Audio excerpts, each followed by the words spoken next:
जो है वो युद्ध से बिल्कुल विरक्त हो गया था, युद्ध से हट गया था। जैसे अशोक का मन कलिंग विजय के बाद युद्ध से हट गया था और उसने शांति का मार्ग अपनाया था, उसी तरीके से कहा जाता है कि 52 गढ़ों को जीतने के बाद अजयपाल का मन जो है वो अब बिल्कुल युद्ध से, राजपाट से हट चुका था। उन्हें शांति चाहिए थी, इसीलिए अजयपाल जो है वो गोरखनाथ पंथ के अनुयायी बन जाते हैं। यानी अजयपाल क्या बन जाते हैं? गोरखनाथ पंथ के अनुयायी होते हैं। ये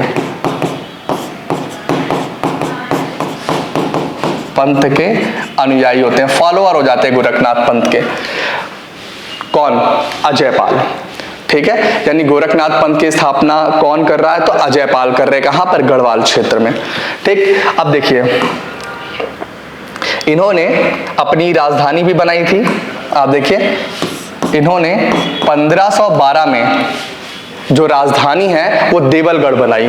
1512 में क्या किया इन्होंने? देवलगढ़ को राजधानी बनाई। देवलगढ़ को राजधानी बनाई और वहीं देवलगढ़ में ही इन्होंने राज राजेश्वरी माता के मंदिर का निर्माण करवाया। कहां पर? देवलगढ़ में ही राज राजेश्वरी देवी के मंदिर का निर्माण कराया।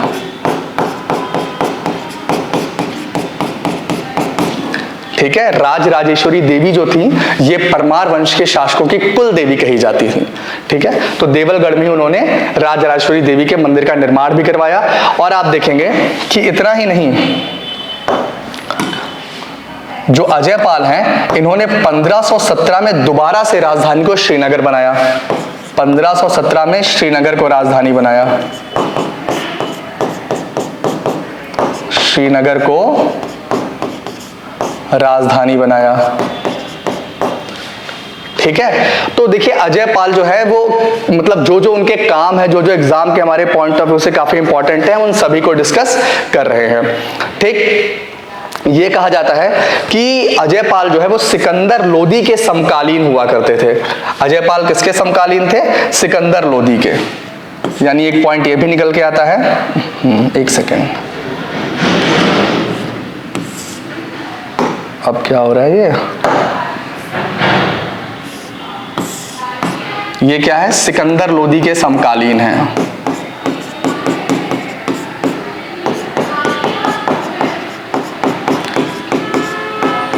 ठीक है, 1487 में सिकंदर लोदी जो है वो शासक बनता है और उस समय आप देखेंगे कि अजयपाल भी 1490 में शासक बनते हैं। तो एक कंटेम्परेरी है, यानी समकालीन है किसके? सिकंदर लोदी के। अच्छा, जब ये राजा बनते हैं ना अजयपाल, तो 1491 में कुमाऊं के चंद शासक कीर्ति चंद ने अजयपाल पर हमला किया था और इनको हरा दिया था।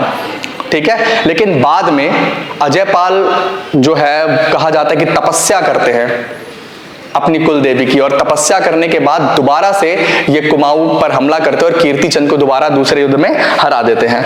तो देखिए ये पॉइंट भी थोड़ा सा इंपॉर्टेंट बन जाता है।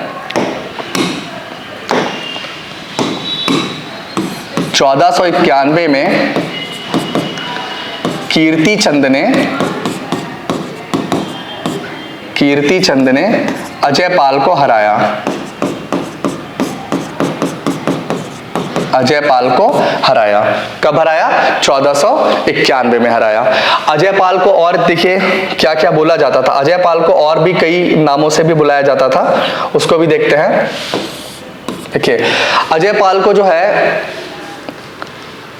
आप देखेंगे गढ़वाल का नेपोलियन कहा जाता था। मतलब ये अजयपाल को दी गई उपाधियां थी।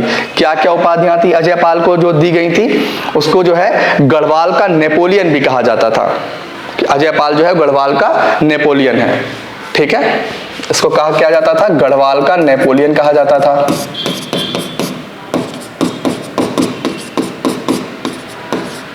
गढ़वाल का नेपोलियन किसे कहा जाता था? अजयपाल को कहा जाता था।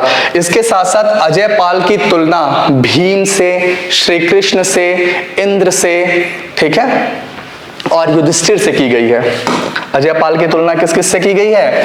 कहा जाता है कि अजयपाल की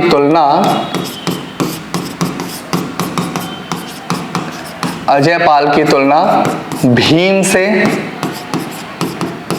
कृष्ण से इंद्र से तथा युधिष्ठिर से की गई है। युधिष्ठिर से की गई है। क्यों कहा जाता है भीम से तुलना इसलिए की जाती है जयपाल की क्योंकि भीम की तरह शक्तिशाली था। कृष्ण जी से तुलना इसलिए की जाती है क्योंकि कृष्ण जी की तरह बहुत चतुर था। इंद्र की तुलना इसलिए की जाती है अजयपाल से क्योंकि ये इंद्र की तरह बहुत पराक्रमी था, और युधिष्ठिर की तरह ये बहुत संयमी था, इसके अंदर बहुत पेशेंस था, बहुत संयम वाला ये राजा था। इसलिए कहा जाता है कि अजयपाल की तुलना भीम, कृष्ण, इंद्र और युधिष्ठिर से की गई है। ठीक है, आप देखेंगे कि ये तुलना किसमें की गई है। ये मानवोदय काव्य, परमार वंश का सबसे ऐतिहासिक जो एक ग्रंथ है मानवोदय काव्य। मानवोदय काव्य जो है भरत कवि ने लिखा है। ठीक है, तो मानवोदय काव्य में ही जो है अजयपाल की तुलना भीम, कृष्ण, इंद्र, युधिष्ठिर जैसे लोगों से की गई है। ठीक, तो ये सारी चीजें थी। एक चीज और है, अजयपाल ने जो है सरोली ब्राह्मण प्रथा की शुरुआत की थी और धूली पाथा पैमाइश की भी शुरुआत की थी। इस पॉइंट को भी जान लीजिए, एग्जाम के पॉइंट ऑफ व्यू से आपके इंपॉर्टेंट हो जाता है।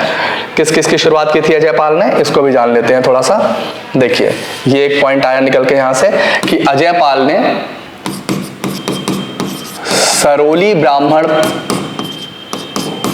प्रथा एवं धोली पाथा पैमाइश की शुरुआत की थी। धोली पाथा पैमाइश की शुरुआत की थी। सरोली ब्राह्मण एक प्रथा होती थी उस समय, यानी परमार सरोली ब्राह्मणों की वो शाखा थी जो परमार वंश के शासकों के रसोई घर में खाना बनाया करती थी। ठीक है, और धौली पाथा पैमाइश तो भूमि नापने की एक इकाई थी।